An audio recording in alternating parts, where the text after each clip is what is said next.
Les conditions d'hygiène ne sont pas respectées dans la plupart des tournes d'eau de Yaoundé. L'on observe souvent près des restaurants des caniveaux jonchés de déchets d'où émanent les odeurs nauséabondes. Vous voyez les ordures partout. À certains moments, les odeurs se répandent de gauche à droite. L'eau avec laquelle on lave les assiettes, quand vous voyez l'eau là, il faut avoir du courage pour manger.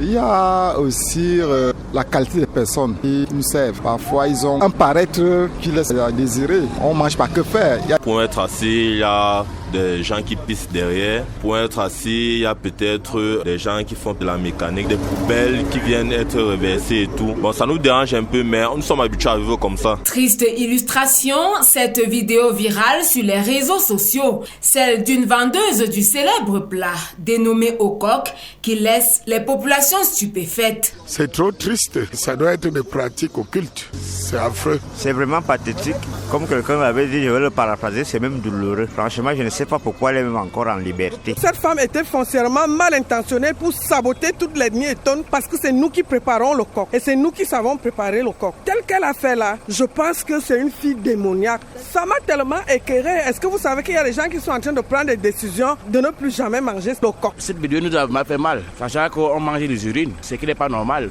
On ne sait pas là où ces gens viennent avec des pratiques, donc ça nous choque vraiment. Des dérives qui remettent au goût du jour la question de la responsabilité des services d'hygiène des municipalités dotés du droit de regard sur la qualité des aliments à proposer aux consommateurs. À la commune de Yaoundé 5, par exemple, le service d'hygiène dit ne pas croiser les bras.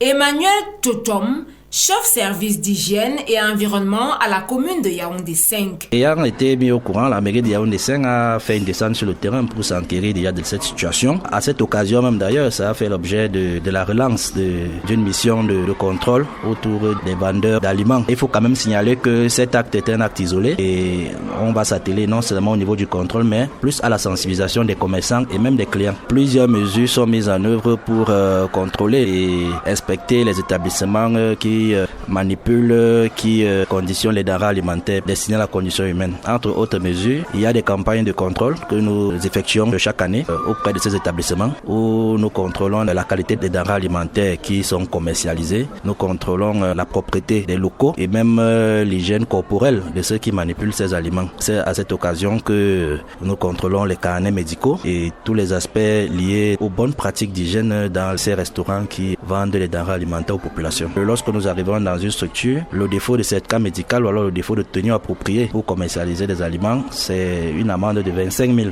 Donc la plupart des infractions constatées, n'est-ce pas, donnent lieu au paiement des amendes qui sont fortes d'ailleurs parce que après un contrôle, vous pouvez vous retrouver avec des amendes qui vont jusqu'à 100 000 francs. L'urine contient plus de 3000 composés chimiques, constituant ainsi la plus grande part des déchets liquides du métabolisme de l'organisme des vertébrés. La consommation des aliments souillés par l'urine est donc dangereuse pour la santé.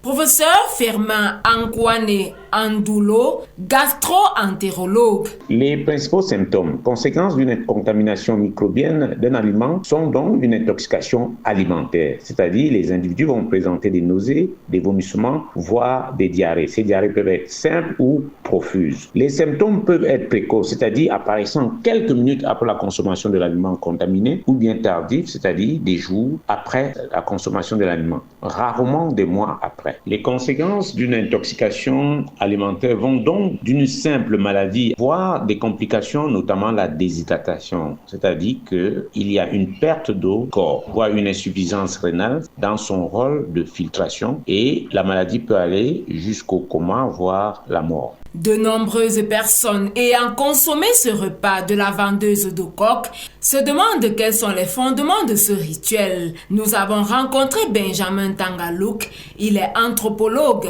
Les urines constituent une substance dont le corps humain se débarrasse en portant des déchets. Par cette simple logique, il ne peut pas être envisagé d'utiliser les urines comme un ingrédient pour faire un mets. C'est simplement diabolique et à la limite cruel. cette pratique ne trouve aucun fondement anthropologique dans nos différentes cultures. Quoi qu'il en soit, les tenanciers des restaurants tourne dos doivent, en plus de chercher de quoi nourrir leur famille, mettre également au centre de leurs préoccupations la santé de leur clientèle. Christelle Mbaïsso pour Dimanche Midi.